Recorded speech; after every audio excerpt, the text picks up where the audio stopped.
in Washington. The state dinner is done. More relaxed catch-up at the Australian Embassy as well with the outgoing Ambassador Joe Hockey.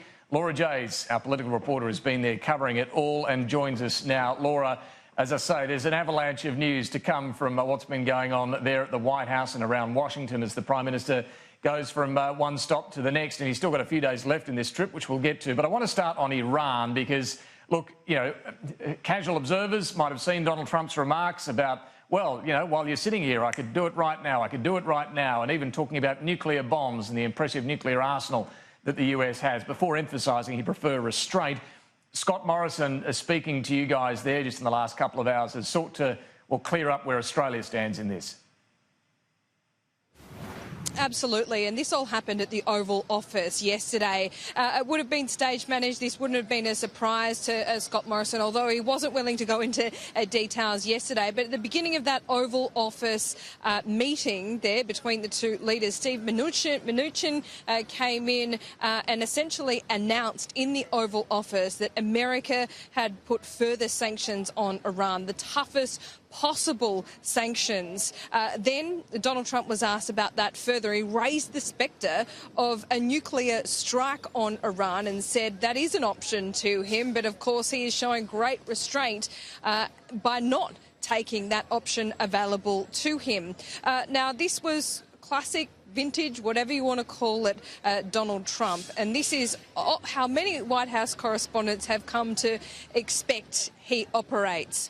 Now, we asked Scott Morrison about this today in a media conference at the Ambassador's house just about an hour ago, and he was making it very clear that from behind the scenes and the discussions he's had with Donald Trump, that it is restraint that he is exercising. And Scott Morrison made it clear that he didn't see the military option being any time in the near future.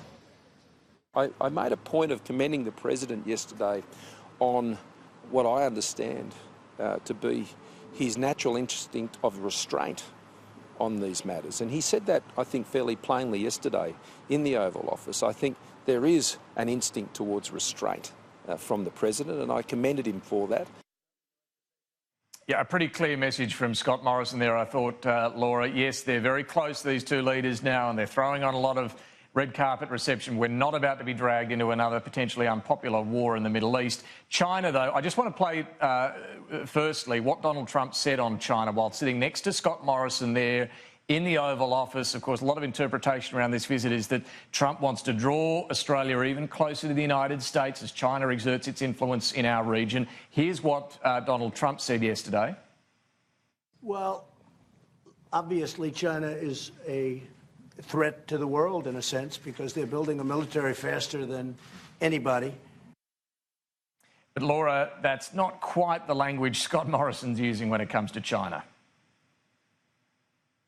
No, and in the Oval Office yesterday, Donald Trump linking China's military might to their economic might, and that America had given them all this wealth and essentially given them billions of dollars to be able to build up the military. I thought that was an escalation in the way Donald Trump has been speaking about China. But Scott Morrison today, and I thought it was a really important statement, because you'd have to say Donald Trump spoke the most in the Oval Office, and for much of that time, Scott Morrison was a bystander, you'd have to say. So, look, I think Scott Morrison has walked that tightrope quite well by not wanting to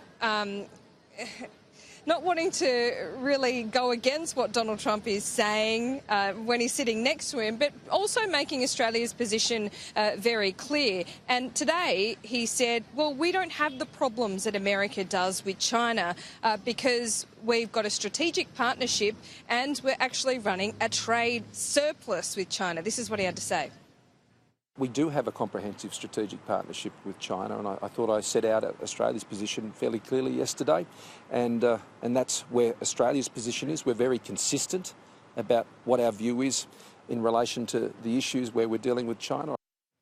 So he's not repudiated Donald Trump or contradicted him in the White House, but he has made Australia's position pretty clear. And he also said quite clearly today, sure, he'd love to go to Beijing, but if he's invited, David. And that has been the problem for many Australian leaders, not just this Prime Minister, that they haven't been able to get an invitation to Beijing, the former Foreign Minister and this current Foreign Minister too. Yeah, I agree. I thought it was the bluntest we've heard Scott Morrison say. It's been a long, long time now. Yeah, I'd love to go if only I got an invite. You know, it's up to them to invite me. Look, finally here, Laura, we saw a lot of, you know, pomp and pageantry there yesterday. Plenty of mateship still on show. Plenty of areas of agreement, whether it's the rare earths or indeed this mission to the moon and Mars. Tell me about that. Oh, there you go. I know you love a bit of space, David. Now, let me break it down for you. I'm not quite the space nerd, but essentially hundreds of millions of dollars are being put into a project, and the US and Australia will collaborate on that. And the mission is to try and get some kind of base camp on the moon by 2024 so astronauts can then travel to Mars. So it's quite interesting. It's not quite a Singapore layover on the way to London, but that's the comparison. So there is a contribution there. Of course, this is particularly important for South Australia, who wants to build itself up as the space capital of our nation. And, you know, NASA is quite an impressive organisation in itself, to say the very least. But you're right, a lot of mateship. I mean, by the time Scott Morrison arrives home on Friday, he's going to be sick of all these red carpets that have been rolled out for him, and it will continue over the next couple of days. And what I would say, David, it is very clear that Donald Trump and Scott Morrison do have a good personal rapport.